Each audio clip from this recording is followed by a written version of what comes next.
All right, let's talk about the relationship between the Twitch streamer and the viewer. This is probably the thing that I see people get wrong very, very fast, very quickly into their career. One comment that I get quite often is something along the lines of, hey, my streams actually go really well. I think I'm an amazing entertainer. I can hold up a conversation. We can talk about anything. I'm really good at being social with my chat and all of that. But sometimes there's no one speaking in chat and therefore I just stay silent. They don't really say it like that. They don't really say, hey, I just stay silent, but you can get it from what they're saying. And here I would say that being silent in those, low moments is not the mistake per se. I think the mentality behind I'm gonna go live, I'm gonna wait for my chat to be popping so I can become entertaining. And that is a very, very natural thing. That's the nuance behind it. It's a very natural thing is that, hey, if there's no one at your party, then you're not gonna be partying, right? The thing is, as a streamer, especially as a beginner, as a small streamer, if you will, you have to kind of put on a show that will make people want to come in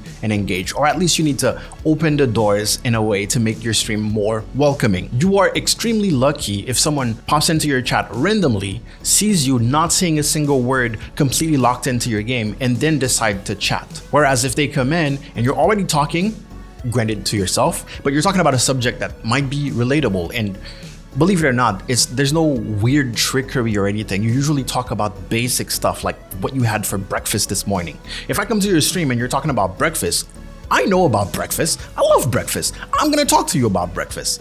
But if I come to your stream and you're just on your game, I'm not even gonna say hi. Most likely I'm just gonna find something more entertaining to watch or something more engaging. The whole engagement stuff it's a two-way thing, but you as the entertainer, you need to make your stream engaging enough for people to want to engage back, not the other way around. Think of it like this. If you're a comedian and you're on stage and your whole thing is do crowd work, but you never ask the crowd any questions, right? You just stand there and you're waiting for someone to say something so you can begin your comedy act. It wouldn't make sense, would it, right? You can definitely take inspiration from this. You can constantly be asking questions. If you're talking to yourself, yes, talking to yourself is gonna be like the hardest thing to do here, but that's something that you're gonna have to learn and practice as a content creator in general.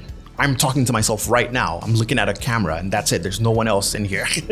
Quickly before we move on from this tip, extra tip. I would say that the first level to practice talking to yourself is to stream of consciousness. Just say what's on your mind. Most likely you're gonna end up talking about the game. You're gonna be like, I'm gonna go there. Oh my God. I heard gunshots. I'm gonna go there. That's the first level. That's engaging. That's good. That gets you talking, but it's not enough because most people who are gonna show up maybe don't know anything about the game, or maybe are not necessarily interested on what you're doing in the game. They're more interested in you and having a conversation. But once you're comfortable just speaking to yourself, you can get to talking about more relatable stuff.